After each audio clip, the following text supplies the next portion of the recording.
tenzende tungamirwe mukati mezviedzo mananda andibata ndimwino dombo ndiwike ndimwi mutungamirwe tenzende tungamirwe semana onyaradzwa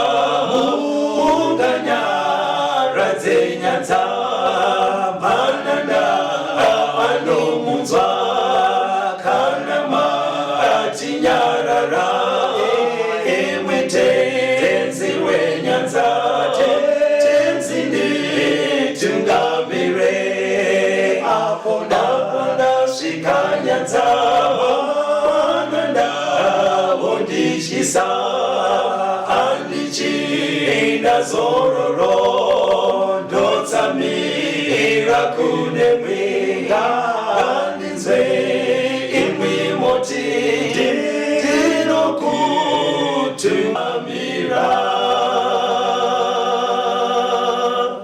Kwaziwai vateereri, tinomuchingamidzai kuchirongwa The Second Coming of Christ chamunopiwa naPastor Gift Rhodzi wekuNorth Zimbabwe Conference of the Seventh-day Adventist Church pamwe chete namufundisi Caston Betera wekuEast Zimbabwe Conference of the Seventh-day Adventist Church. Mustudio nhasi tina Shailet Chakabveyo ndiye ari kutiisira musign language. Mufundisi, kwasai vateereri. Vateereri, tinoda kuchingamidzai kuchirongwa. Tinoda kutenda. Hurukuro yatinayo ine musoro wenyaya unoti Zano Ramwari Kuvajudha. Yes, Pastor. Zano Ramwari Kuvajudha ndo chidzidzo chatinacho vateereri kuti tinzwe kuti Bhaibheri rinoti kudi hatisati tabva mubhuku raDhaniel ndo ratiri kudzidza. Chidzidzo ichi chinogona kuburitsa pachena kuti pfungwa imwe inenge ichitaurika yekufunga kuti pamwe zvekunamata ndezvevaJudha nezvakadaro, toda kuti tinyatsonzwa kuti Mwari aive nezano ripi panyaya iyi zvinyatsokubuda pachena. Saka ngatibvai tatopinda muchidzidzo chedu vateereri. Pastor Rhodzi, munenge muchitiverengera vateereri vedu achinzwa. Sezvatataura tichiri mubhuku raDhaniel, tichatanga nekuverengerwa kuna Daniel chapter 7 verse ya 8 kusvika pavhesi ya 10. Daniel chitsauko 7 verse 8 kuenda kuvhesi ya 10. Ndikacherechedza nyanga, ndikaona rumwe runyanga ruchibuda pakati pedzimwe ruri ruduku. Dzimwe nyanga 3 pane dzokutanga dzikadzurwa nemidzi yadzo pamberi paro. Ndikaona kuti parunyanga urwu pakanga pana meso omunhu nomuromo wakanga uchitaura zvinhu zvikuru. Ndikaramba ndakatarira kusvikira zvigaro zvoushe zvagadzwapo. Mumwe wakakwegura pamazuva ake akagarapo. Nguvo yake yakanga yakachena sechando, uye vhudzi romusoro wake rakanga rakaita samakusha akanatswa. Chigaro chake choushe yakanga iri mirazvo yomoto, makumbo acho uri moto unopfuta. Rwizi rwomoto rwakanga ruchibuda ruchibva pamberi pake. Zviuru nezviuru zvakanga zvichimubatira, uye pamberi pake pakanga pamire zviuru zvine 10 zvezviuru zvine 10.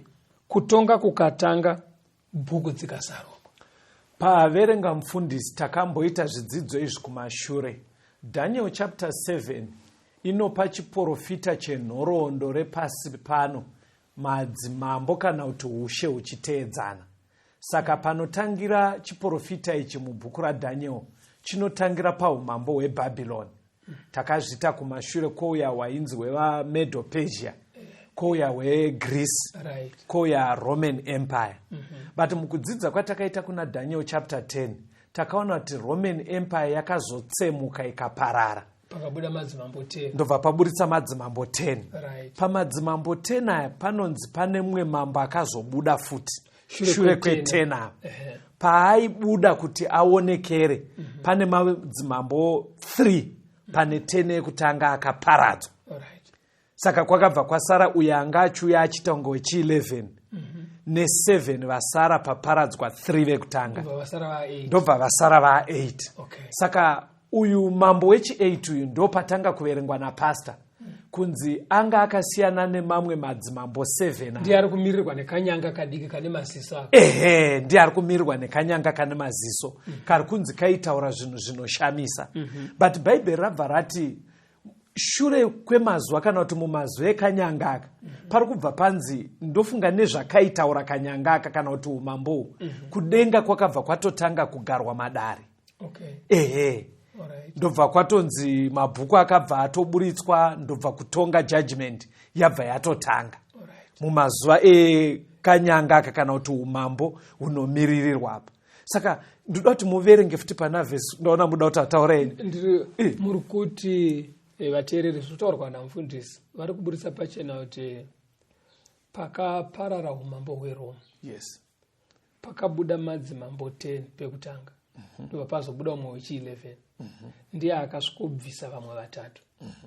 Iye mambo uyu ane zvaakaita nezvaakataura asi mumazuva ekubata kwavo vasara va8 ndopari kunzi kudenga kwakagarwa dare. Ndizvozvo maybe kuitira kuti vateereri vamwe vanenge vakamisa zvirongwa zvekumashure 8 vatiri kutaura ndo Europe iriko nhasi yataitsanangura kuti pa7 vakanyanya kusara vacho ndo paipai pataita kuti pana naBritain ana German ndo yaive Anglo-Saxon then ndobva kwaita German maAlemanai ndobva kwaita vainzi maBurgundians ndo Switzerland ndobva kwaita maFranks ndiyo France iriko ndobva kwaita vainzi maSueve ndo Portugal ndobva kwaita vainzi Lombards ndo Italy iriko ndobva kwaita maVisigoths ndo Spain saka idzodzo dzakadaro dziri 7 dziri kuwanikwa kuEurope nhasi pari kunzi pakati padzo kune wechi8 aivepo ariko ari kutonga pamwe chete navo saka ari kunzi mumazuva avo ndo pari kubva paradza kuti dare rejudgment kudenga rakabva ragara. Saka chiverengai futi pana Daniel chapter 7 verse 25 na 26. Daniel 7 verse ya 25. Uchataura mashoko okumura okumusoro-soro, uchaparadza vatsvene, uye uchatsvaka mano okushandura nguva nemirayiro. Ivo vachaiswa mumaoko ake kusvikira nguva imwe nedzimwe nguva nehafu yenguva.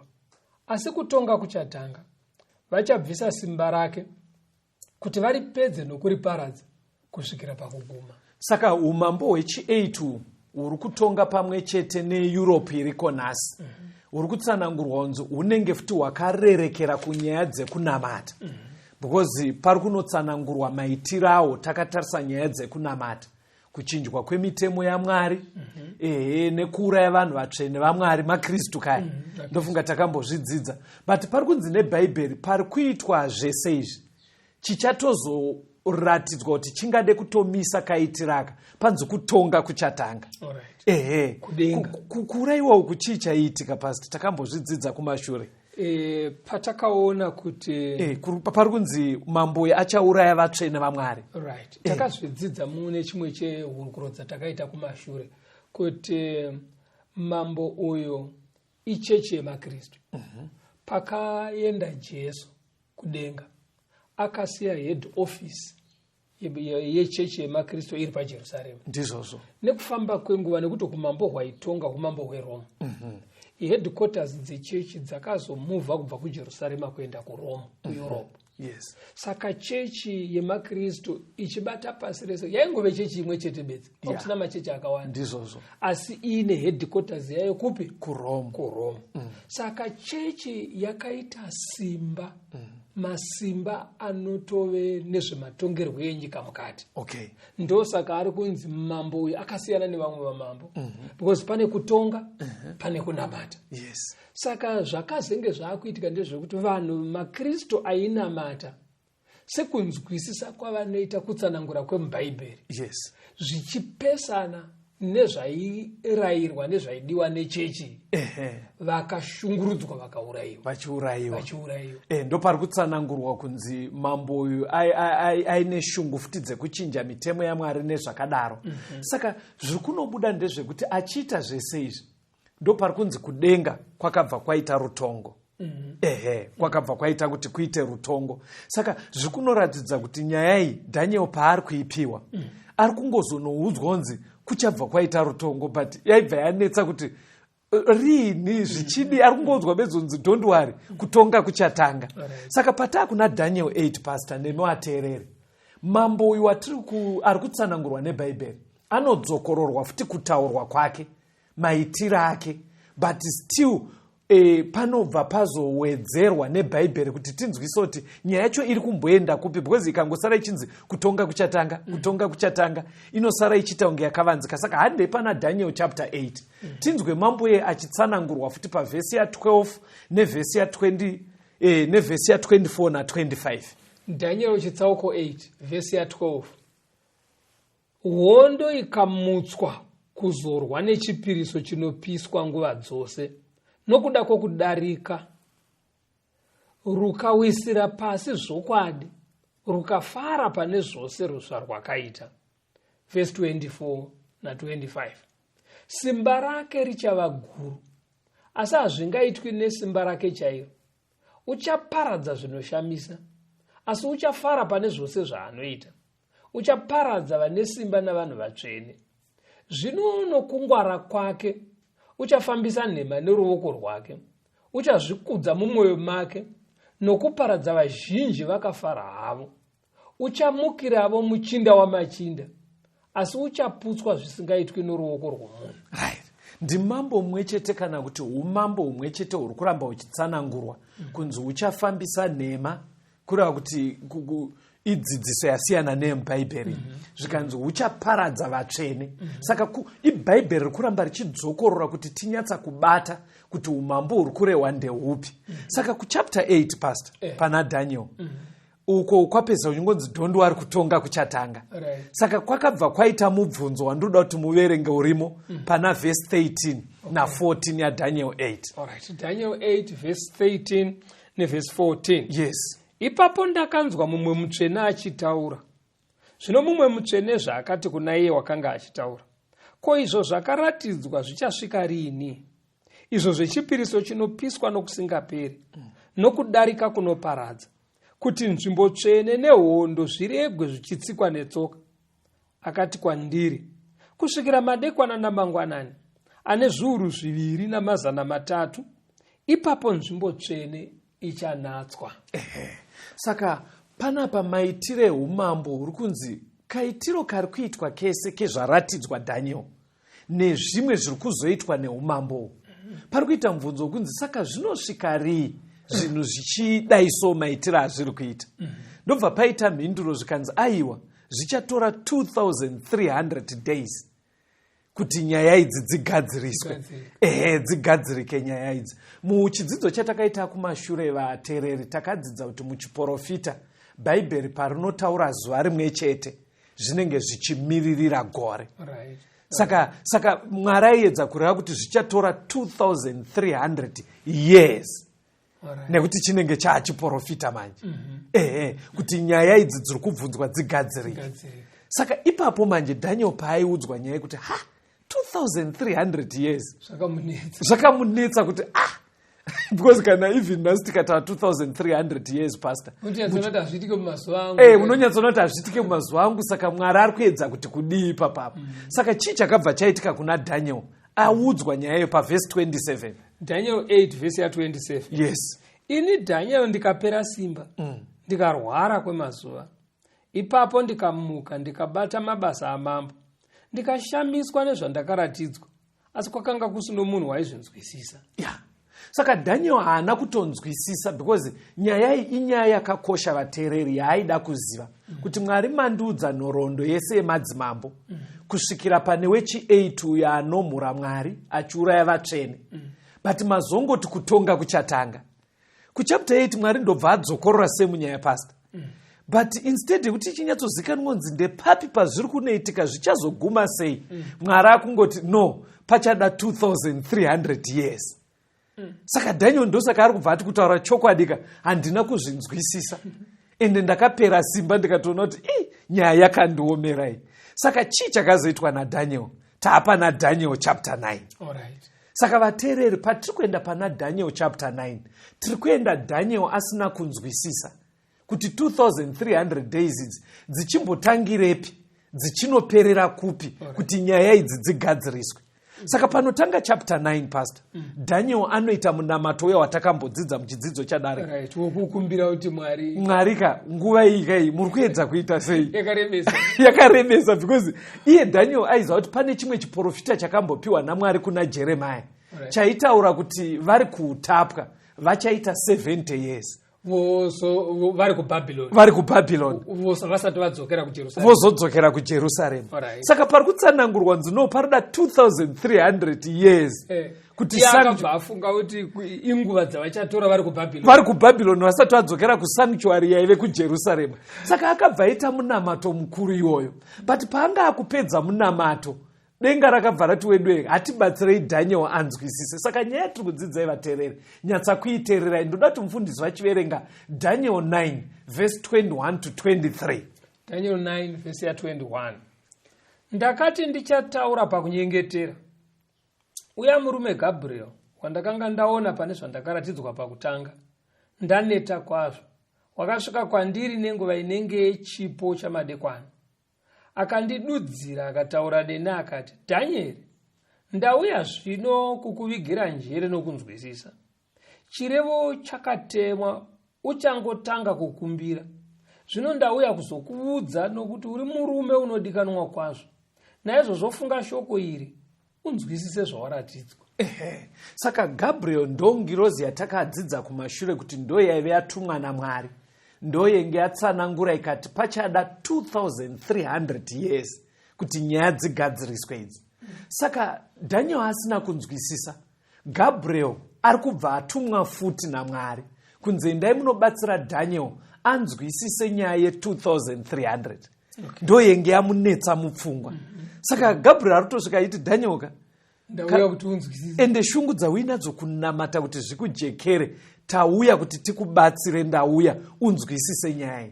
Saka kwamuriwo nemuateereri, ukava neshungu yekunyatsa kunzwisisa kuti shoko raMwari rinodei, Mwari anokubatsira. Anokubatsira. Ndaona taurai timbonzwa kambo. Tandoda kungotsimbizira pamusoro ipapo kuti vateerereka ngatinamatei kuti Mwari zvinizvi ndikuzarurei pfungwa dzangu. Sezvamakaita ana Daniel ndizvinzwisisewo nene nekuti zvakatikoshera. Chandadaro mufundisika kuno kuti akangonzwa 2300 years akangonzwa ngezvinhu zvaane metsi anopedzisira kutoti hazvinzwisike, yeti zvinhu zvakareruka tikakumbira kuna Mwari. Rambai muri pachirongwa timbonzwa kambo.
Tinogadziriswa kuti tifanane naJesu.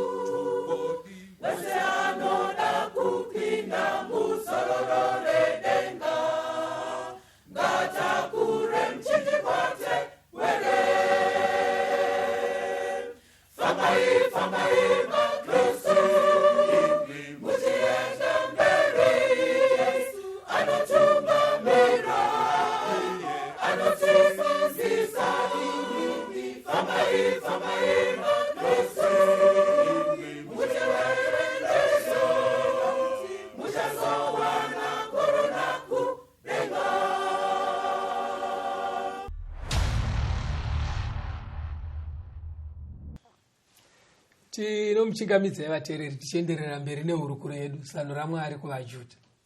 Tiri kuenderera mberi vateereri. Tasiya pachikamu chapfuura Daniel atumirwa ngirozi Gabriel kuti imubatsire kutsanangura nyaya ye2300 years. Nyaya ye2300 years yabva kupi? Yabva pakuti Mwari anga ari kuedza kupa chiprofita achiratidza kuti mazuva atiri eEurope irikoi kuna mumwe mambo anenge achitonga panguva iyoyo, but atsanangurwa achinzi anomhura Mwari, akauraya vatsvene vaMwari. Tikadzidza kuti yaive chechi yemakristu yakaita zvinhu izvi. Saka mubvunzo wangu wasara uri wekuti saka nyaya idzi dzichapera sei, zvichaguma papi? Ndobva audzwa kunzi zvichada 2300 years. Saka haana unga adzinzwisisa. Saka pataa kuchiverenga akubatsirwa kuti anzwisisa kuti 2300 years idzi dzinenge dzichifambiswa sei uye dzichitangira papi. Saka mufundisi ezvino vaakutiverengera pana Daniel chapter 9 verse ya 24. Daniel 9 verse 24. Vhiki dzina 80 dzakatemerwa vanhu vako neguta rako dzvene, kupedzisa kudarika nokugumbisa zvivi, nokuyananisira zvakaipa, nokuvuyisa kururama kusingaperi, nokusimbisa zvakaratidzwa nouprofita, nokuzodza nzvimbo tsvene-tsvene. Akuchiudzwa panapa, teererai vateereri, ari kunzi pa 2300 years dziya idzi pane chimwe chidimbu chataakumbotema kana kudimbura chevhiki dzine 80 kureva 70 weeks dzataakumbodimbura tichidzibvisa pa 2300 years. Dziri kudimburirwei kana kuti nguva iyi basa rayo ndei? Yabva yatsanangurwa zvikanzi chatinoda kuti timboita chikamu chenguva ichi chekutanga. Chikamu ichi toda kuti timbodhila neJerusarema nevanhu verudzi rwako iwewe Daniel. Okay. Majudhai. Alright. Zvikanzi chikamu ichocho futi ndechekushanda kuti tipedzise nekugumisa zvivi. Alright. Sini chayo. Chitema. Chibva chapera. Tichaita kuti Bhaibheri ritibatsire kupera. Zvikanzi chikamu ichocho futi ndechekubatsira kuti paite kuyanana kwevanhu naMwari. Alright. Then nekuuyisa kunonzi kururama. Zvikanzi chikamu ichocho futi ndechekubatsira kuzadzisa uprofita hwese hwaive hwafanoprofitwa. Okay. Zvikanzi kana zvadaro nekuzodza nzvimbo tsvene. Saka kumberi uko tichasvika mufundisi. Pandoda kuti pabatwe nevateereri ndepari kunzi vhiki dzine 80 dzakatemwa. Ngandipadzokorore. Pa 2300 years vateereri, Daniel akuchibatsirwa kuti zvireruke. Zvikanzi Daniel kuti zvireruke zvinhu izvi, chikamu chekutanga chemakore aya ngatichidimburei. Zvichaitika muchikamu chekutanga izvi ndezvizvi: pachaita Mwari shungu dzaanenge ainadzo kubatsira vaJudha neJerusarema. Ndo panenge pachinyanya kuoneswa kuti nyaya yechivi yagumiswa. Ndo pachaita kuti vanhu vayananiswe naMwari. Ndo pachaita kuti kururama kuuyiswe. Mapanzwa mufundisi ka? Panguva idzi chikamu chadimburwa. Saka vhiki dzine 80, how many weeks are they mufundisi? 70 weeks. Ndoda kuti vateereri vedu apabate ipapo. Saka ngatishandurei 70 weeks tidziise mumadays. Nekuti dziri kudimburwa kubva pa 2300 days. Yes. Right. Of which 2300 days dziyatadzidza kuti ndo dzinozoita 2300 years. Alright. Saka tiri kuti vhiki dzine 80 is 70 weeks. Ngatidziisei kumadays. Vhiki rimwe nerimwe rine mazuva 7. Saka 70 weeks madays mangani. Tineta kuita seapa. Kumultiply ka 7 na 70. Right, kureva kuti 70 times 7 vateereri. Dai muine ballpoint pamuri ukangota 70 times 7. Ini pandakaiweka mufundisi iri kuita 490. Ndo midzi dzacho chaizvo. Ndidzodzo chaidzoka. Saka kureva kuti i 490 days. But nengere kuti ichi chiprofita ichi dzinobva dzaita 490 years. Saka muri kuti mufundisi kana ndanyatsokunzwisisai, muri kuti period yakanetsa Daniel yakamufendesa. Yes. I 2300 years. Yes. akutsanangurirwa manje ndobva kudenga vati regai titsanangure muzvidimbu ndobva zvanzi panotanga 2300 yes chikamu chekutanga chaiswa mu 490 years yes ndizvozvo ndo 70 weeks ndo dziri kunzi inguva yakapiwa kuvajudha sei iri kupiwa kuvajudha vateereri nekuti mukazotarisa mubhaibheri menyu panotanga Daniel chapter 9 Daniel ari kunamatira vajudha achinamatira guta ravo rejerusarema nekuti ndo raaifunga ndo sanctuary iri kurehwa. Saka neshungu dzaanga inadzo achinamatira guta rake nevanhu vake, Mwari abva toti wedwe pa 2300 years gatiudzewo Daniel chikamu chine chekuita nevaJudha neguta ravo reJerusarema raari kunamatira. Saka pa 2300 years pari kunzi chikamu chekutanga che490 years taakuchidimbura kuti chitsokodzere nyaya dzine chekuita nevaJudha idzi, but chazowedzerwa zvimwe kumberi. Mubvunzo unobva wauya pasi dzichitanga papi? Kaka ndozvandandauda kutobvunza. Aditika tichapauya ipapo. Tichapauya, but zvinotoda kuti timboona zvinhu zvataurwa zvichaitika mu 490 years idzi. Vateereri, pekuti dzinotanga papi tiri kuuya ipapo. But taudzwa kunzi rimwe basa re 490 years ndere kugumisa zvivi. Ndoda tiverenge pana Hebrews chapter 9 verse ya 26. Hebrews 9 verse ya 26. Verse ya 26. Yes. Nokuti dai zvakanga zvakadaro, angadai aitambura kazhinji kubva pakuvambwa kwenyika. Asi zvino wakaonekwa kamwe chete pakupedzisira kwenguva, kuti aparadze zvivi nokuzviita chibayiro kwake. Ari kutorehwa apo vateereri matonzwa kuti ndi Jesu. Ari kunzi nyaya yechivi yakasvika pakusikoparadzwa. Pakauya Jesu, yakaparadzwa hao. Iye ndiye akabva azviita chibayiro. Patsanangurei pastor. Kura kuti tiri kudzokera munyaya dzatava tichikurukura dzemusanctuary, dzemunzvimbo tsvene, kuti paiurayiwa hwai dzainongedzera pana Jesu.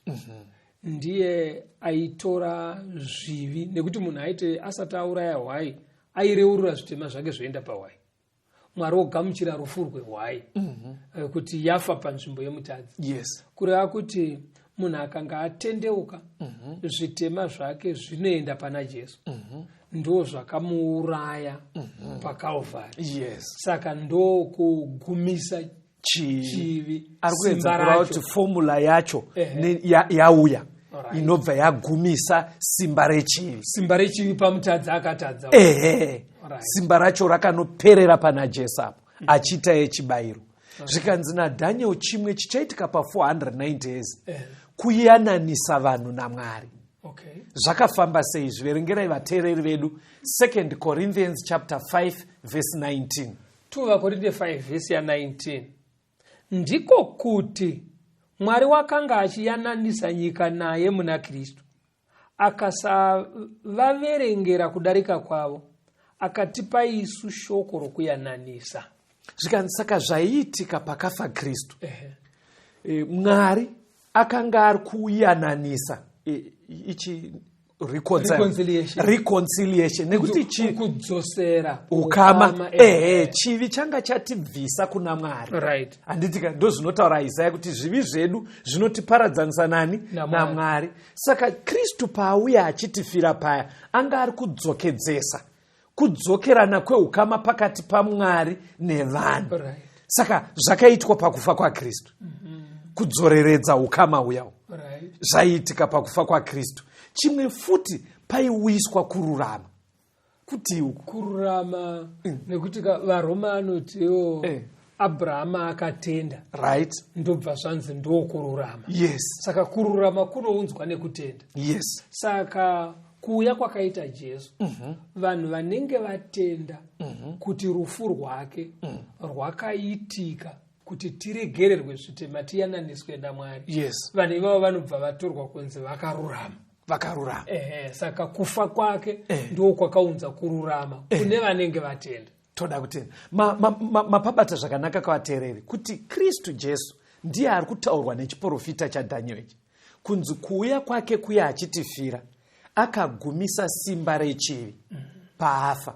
Number 2, ndobva aita kuti paite ukama hunodzokedzana pakati paMwari nevanhu, reconciliation, to be reconciled kuna Mwari. Number 3, kwakuchiti vanotenda manje nezvaitwa muna Kristu izvi zvaatiitira matenda kudaro munenge maakukaundwa as people vari righteous, mapinda muzano rinolidha mukurarama kwakarurama. Hamuchapuwi mhosva sezvinotaura vaRoma kuti hapachina kupiwa mhosva.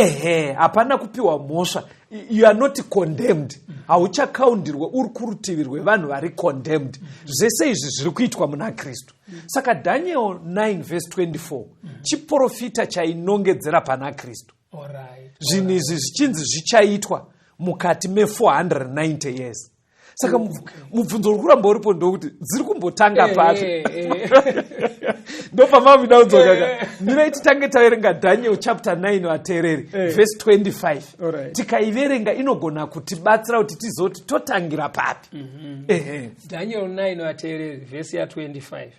Naizvozvo chiziva unzwisise kuti kubva pakutemwa kwomurayiro wokuvandudza nokuvaka Jerusaremu kusvikira kuno wakazodzwa iye muchinda zvichaita vhiki nomwe, uye vhiki dzina 62 dzichavapo dzokuvakwa kwaro riine nzvimbo mhami nemigero, asi zvichaitwa nenguva yekutambudzika. Right. Saka Gabriel ari kuramba achitsanangura nyatsobatai nyaya yakakosha vateereri. Hanzi Daniel kuti unzwise kuti tiri kutangira papi. Zvikanzi kuchaita chirevo kana murayiro uchadedzerwa uchashambadzirwa unenge uri wekuti Jerusarema ngarivakwe. Nekuti panguva iri kuitika zvinhu izvi raive dongo Jerusarema.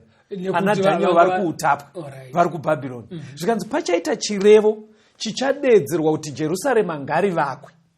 Kubvira panongodedzerwa chirevo icho chekuti ngarivakwe nenzira dzayo dziite zvakanaka, chibva matanga kukaunda ipapo. Kubvira panguva iyoyo kunosvika panouya anga chinzi akazodzwa uya, hanzi pachaita 69 weeks. Ndodzanzi 7 weeks plus 62 weeks. Mamauda kubvunza aiwa matsanangurire eBhaibheri pane zvikamu zvaiitika munguva vhiki dzine 62 kureva kuti i7 weeks plus 62 weeks dzobva dzaita 69. Saka mimi ndoda kuti mupabata apa kuitira kuti musazokanganisa vateereri. Batai 2300 years mufundisi. Inguva yakareba. Ndodzanzi taakudimbura chikamu chekutanga. Tombotora 490 years. Which is 70 weeks, 490 years ndedzevajudha.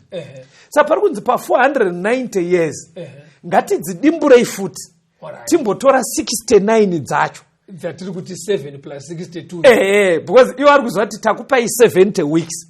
But pari kunzi pa 70 weeks imbobvisa imwe wiki hatimbotorai 69. But 69 idzi dziri kutangira pachaitwa chirevo chekuti Jerusarema rivakwe.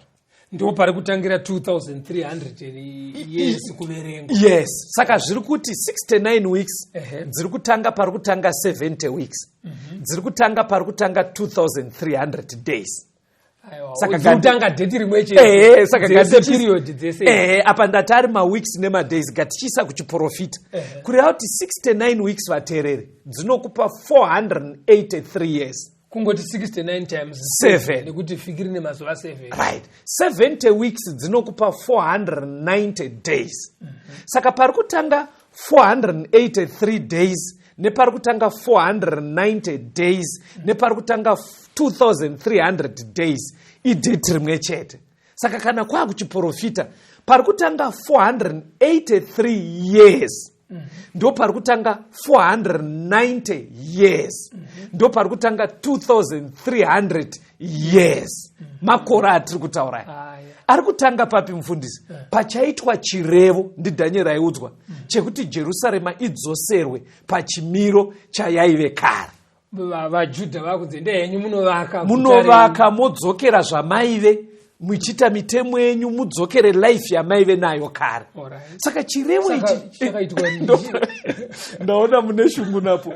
Ndoda kuti muverengere vanhu Daniel 9 verse 1. Daniel 9 verse 1. Zvino negore rekutanga raDhariasi, mwanakomana waAsuherosi, worudzi rwavaMedhia, wakanga aitwa mambo woushe hwavakadheya. Right. Vateereri, Bhaibheri paraida kuti tizive makore mukazocherechedza mawana nguva kumabhuku amadzimambo evakoronike pane pachitaurwa kutonga kwemadzimambo. Muchaona Bhaibheri rinenge richiti mugore rakati ramambo Ningi, mugore rakati ramambo Ningi. Chikonzero Bhaibheri richita izvozvo rinenge richita titrese makore acho. Saka apa tangoerenga Daniel 9 verse 1 semuenzaniso. But tine nguva yekuedha makore ese iwayo. Chirevo chiri kubvunzwa namufundisi kuti Jerusarema ivakwe chakaitwa rii. Zvinobuda pachena kuti chakaitwa mugore ra457 BC. Ndopandiri kuti gore iri rakawanikwa sei. Ndikati dai tine nguva tinoedha makore aya emadzimambo pavaitonga.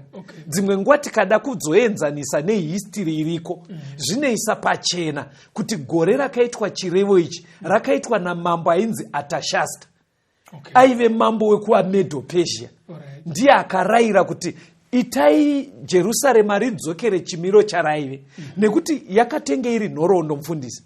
Akatanga aita kuti nhapwa dzibve kuBhabhironi dzidzokere kuJerusarema. Ndimambo ainzi Cyrus Koresh. But pavaivaka vakambosangana nemadambudziko vachinetswa nevaSamaria vaiveko. Ndobva kwaita mumwe mambo futi ainzi Darius. Zviri mubhuku raEzra zvandiri kutaura izvi vateereri. Darius uya ndobva ati wedu wekondinyaine basa itai zvakataurwa namambo Cyrus. But still zvakazosvika pakumira. Vaivarayirwa kunzi vakaitemberi munamati.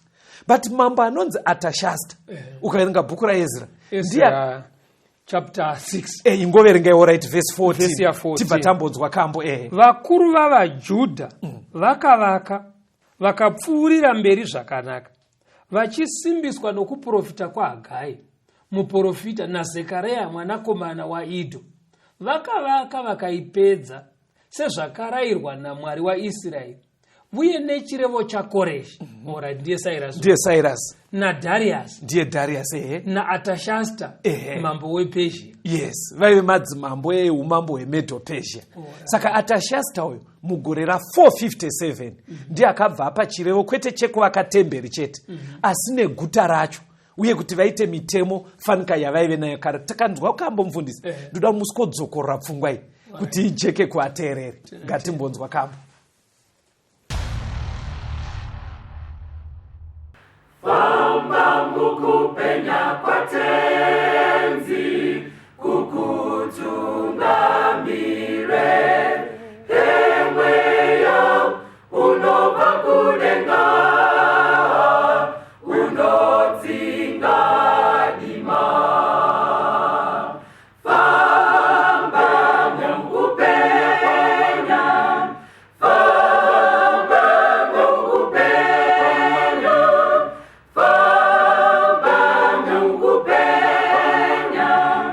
famba mukupenya kwa Mwari.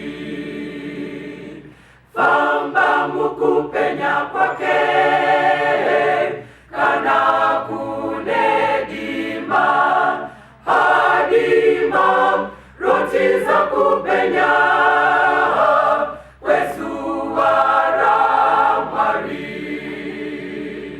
Famba mukupenya, famba mukupenya, famba mukupenya, famba mukupenya kwa Mwari.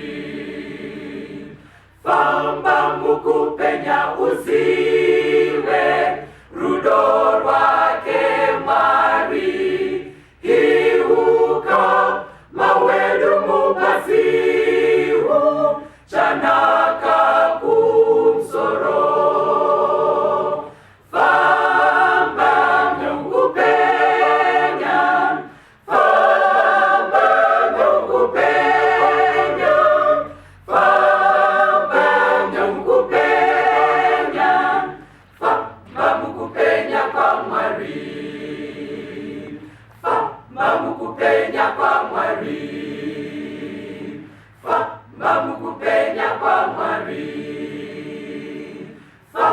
famba mukupenya kwa Mwari.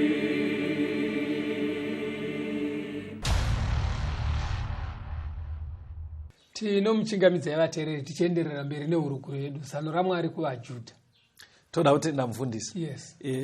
Tati isusu 2300 years dzakatanga gore ripi mufundisi? Kutsanangura kwabuda vateereri ndekwekuti dzakatanga mugore rakasunungurwa vaJudha kudzokera kunovaka Jerusarema. Saka gore iri taona kuti kwakatanga Cyrus kusunungura vaJudha kudzokera henyu munovaka temberi. Ndobva pamboita zvimadambudziko, ndobva kwauya Darius ateera Cyrus akawedzera rusununguko rwavo. Akazopedzisira kuti nyaya iyi inatsokusimba ndimambo wePezhia ainzi Artashasta.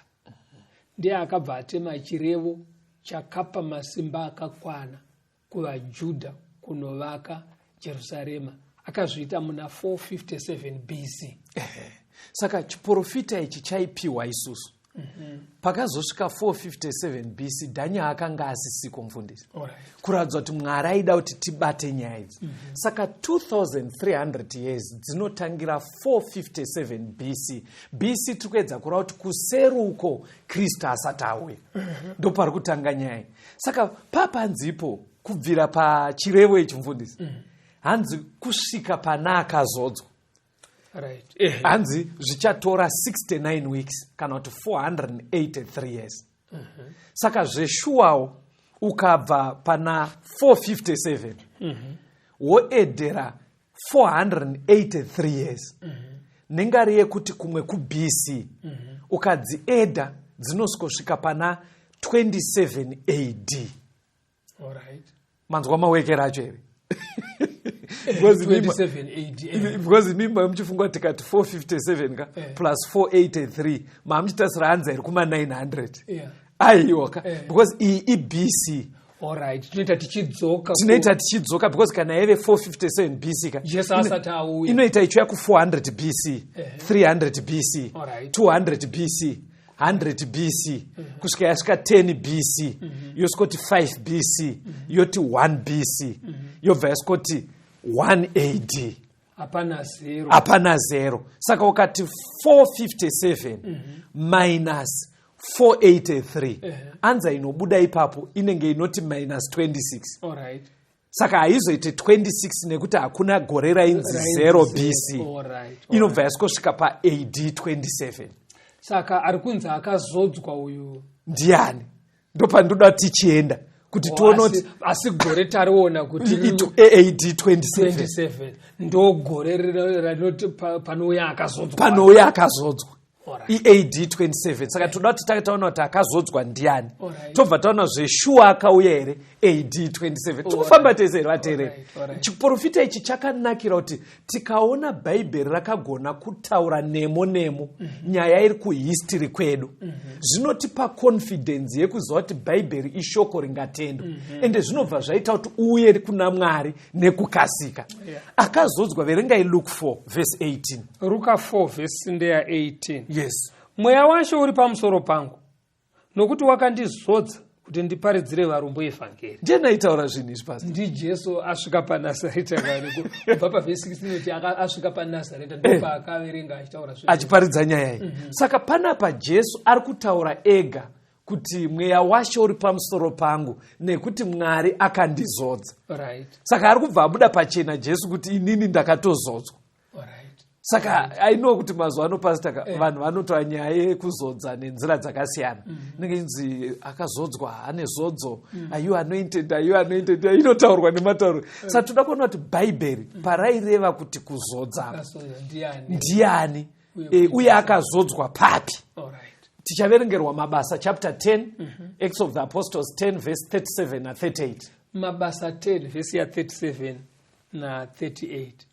Imi munoziva shoko iro rakaparidzwa paJudhea rose, rakatanga paGarirea, shure kwokubhabhatidzwa kwakaparidzwa naJohani raJesu weNazareta, kuti Mwari wakamuzodza noMweya Mutsvene nesimba, iye waipote nyika achiite zvakanaka, achiporesa vose vakamanikidzwa nadhiabhorosi, nokuti Mwari waiva naye.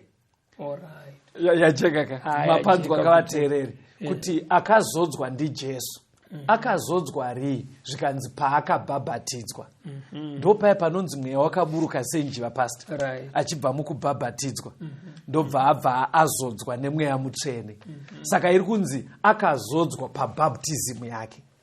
Saka vateereri, mukazotarisawo munhoroondo yebhaibheri nehistory, ndo zvazvitoriwo kuti Jesu akabhabhatidzwa muna AD 27. Ndo paabhabhatidzwa. Saka bhaibheri chikonzero risina kuti zvichatora vhiki 69 kusvika pana Jesu. Raziva kuti taigona kuda unotsvaga paakazvarwa. Hanimapaonaka. Aiwa, iro bhaibheri harisi kutsvaga paakazvarwa ba. Paakazodzwa. Akazodzwa risina kuti kuna Jesu. Because dai rakati kuna Jesu ka zvaizenge zvikuru kuti paazvarwa here kana kuti pabata mimba yacho paikonfyuza. Saka bhaibheri harisi kunyanya kuda kuti tizive hedu kuti azvarwa papi, but rinoda kuti tizive paatanga kuita nyaya dzekuti tichiponeswa idzi. Saka riri kuti kuna akazodzwa riri kureva kuti kusvikira padheti raanobhabhatidzwa achipiwa mweya mutsvene. Saka AD 27 harizi dheti rekuzvarwa kwaJesu, idheti repaabhabhatidzwa achitanga basa. Muchirimbu tikati ndo dheti raakazodzwa. Ndo dheti raakazodzwa ndizvozvo pastor. Ndo dheti raakazodzwa iro rero. Ende ipapo muri kuona kuti panobva paburitsa kukosha kwerubhabhatidzo. Runobuda kuratidza kuti runenge rwakatikoshera. Saka ndo zvakaitika muna AD 27. Saka zveshuwa paipapero 69 weeks which is 483 years kubva pana 457 BC. Chiverengai Daniel chapter 9 verse 26a ne27a. Ndaona maamida umbotaura taura. Daniel 9 verse 26a. Zvino kana vhiki idzo dzina 62 dzapera, wakazodzwa uchabviswa. Saka bhaibheri riri kuti panopera 69 weeks patinosvika pana AD 27, kumberi kwacho uko kuri kunzi akazodzwa iye Jesu wataona achabviswa kudiwa kuurayiwa. Chipedzisai pavhesi 27a. Daniel 9:27a. Zvino iye uchaita sungano yakasimba navazhinji vhiki imwe. Pakati pevhiki uchagumisa chibayiro nechipo. Saka vateereri, pari kunzi panapa 69 weeks dziri kunoperera pana AD 27. Zvikanzi wiki rimwe rasara iri, sei vari kuti wiki? Because taudzwa unzi papatemwa 70 weeks. 69 taona padzaperera pana 8 pakuzodzwa kwaJesu pana AD 27. Kwasara 1 week. But pari kunzi pa 1 week rasara iri akazodzwa Jesu achabviswa kuurayiwa. But pari kunzi pa wiki rasara irori, wiki racho risati rapera raapakati, iye akazodzwa achaita sungano nevazhinji. Mapabata kapa. But maybe kuti zvireruke pastor, kana 69 dziri kuperera AD 27, 70 dzinoperera papi? Somewhere papi? 7 years. Tinowedzera 7 years. Dzinoperera papi? Kuna AD 34. Somewhere ikoko 33, 34. Saka pari kunzi pakati pa AD 27 na AD 34, Jesu aizoita sungano nevazhinji. Mapabata kapa? Hebrews 9 verse 28. Iverenge itinzwa kuti sungano nevazhinji chii chakaitwa pakati pa AD 27 na AD 34. Chii chakaitwa ipapo? Hebrew 9 verse 28. Saizvozvo Kristuvo zvaakaitwa chibayiro kamwe chete kuti atakure zvivi zvavanhu vazhinji, uchazoonekwa rwechipiri asingatakuri zvivi naivo vanomutarira kuti avaponese. Saka ari kunzi Kristu paakafa anga asina kurembera pamuchinjiko kana kufa kuti afire vaJudha chete. Hanzi aiva akatakura zvevazhinji. Rinoreva bhaibheri kachiti vazhinji richiti many, kurava kuti to bear the sins of many, rinenge richiri kudarika kuti zviri kuenda seri kwavajudha kudarika havasi vajudha chete, zviri kunoreva munhu wese pasi pedenga. Saka pari kunobuda pfungwa yekuti pakati paAD 27 naAD 34 pahafu pacho Kristu ndo paakafira vanhu vese. Akafira vanhu vese. Deti racho dai taida kuritaura iAD 31. Pakafa Jesu achifira vanhu vese. Ndo zvinototaurawo even inhoroondo dzemadheti. Saka iye zvino izvi verengai futi mufundisi pana John 19 vhesi ya 30. John 19 vhesi ya 30 tinzvoti anoti kudii? Zvino Jesu akati agamuchira vhiniga akati zvapera, akakotamisa musoro wake akapa Mwari mweya wake. Nekuti Daniel vateereri 9 vhesi 27 yati pakati pevhiki rasara iri Jesu aizogumisa zvipiriso. Kureva kuti vaiita tsika yekuenda nezvipiriso vaJudha pavainonamata kuti varegererwe zvivi. But muna AD 31 Jesu ari pamuchinjiko ndo paverengwa namufundisi achidedzera kuti zvapera. Aiti zvapera chiyapa? Kureva kuti zvazadzisika, saka izvi zvese tsika dzanga dzichinongedzera iye dzezvipiriso dzasvika pakunodii? Pakunopera. Nekuti dzainongedzera iye Kristu zvasvika pazvinofanira kuva. Ende kuratidza zveshuwa zvaiye zvasvika, pane chiitiko chakabva chatoitika kutemberi. Mufundisi vachakuverengerai kuna Mark 15 vhesi 38. Marko 15 vhesi ya 38. Yes. Chidzitiro chetemberi chikabvaruka napakati kubva kumusoro kusvikira pasi. Kuratidza kuti zvaisiitwa musanctuary zviya izvi Mwari ari kuedza kuti aiwa tamirira pano. Saka vateereri, makore atadzidza ari kutangira 457 BC. Panofamba 69 weeks dzinova 483 years dzaisvopera AD 27. Kobva kwasara 1 week kana kuti 7 days kana kuti 7 years dzaifana kuzopera AD 34. But dzisati dzasvika ikoko pari kunzi pahafu pacho pana AD 31 Kristu aizofa achifira vazhinji kwete vaJudha chete. Zvikanzi chimwe chaaizoita kugumisa kana matiro kaida zvipiriso, nekuti iye ndiye aive chibayiro kana kuti chipiriso chacho chikuru. Saka tauda kuenda panonoperera 70 weeks past 490 years muna AD 34 tione kuti chii chakaitika. Verengai Acts 7 vhesi ya 59. Mabasa evapostori chapter 7 vhesi ya 59. Vhesi ya 59. Vakataka Stefano achidana achiti, Ishe Jesu, gamuchirai mweya wangu. Stephen mamuzi vamudhikono akapondwa nemaJudha. VaJudha raive dare revaJudha rainzi Sanhedrin mufundisi ndo rakatora Stefano rikamutongesa. Vari pakumutongesa kudaro nekuti kubvira apa Jesu anga atenda kudenga, vanhu vairamba vachiparidza varimo muJerusarema muJudhea muya vachiparidza. Hanzi pavakamutaka nemabwe. Mukazodzidza bhaibheri nemuateereri kubva pana Acts 7 ipapo tienda mberi ndo panonzi vanhu vakachitanga kupararira vachienda nevhangeri kuvaSamaria, vakuenda uko kubvira pangotakwa Stefano. VaJudha vakabva varatidza kuti nyaya ikai isusu serudzi kwete semunhu 1 serudzi vakabva vataura kuti nyaya iyi hatidi kuinzwa yauri kutaura yaJesu. Vaimupondera kuparidza Jesu. Saka nemamanzi muri kutsanangura mufundisi kuti pakapondwa Stephen, vhangeri harina kuzoramba raJesu harina kuzoramba ringori remaJudha bedzi.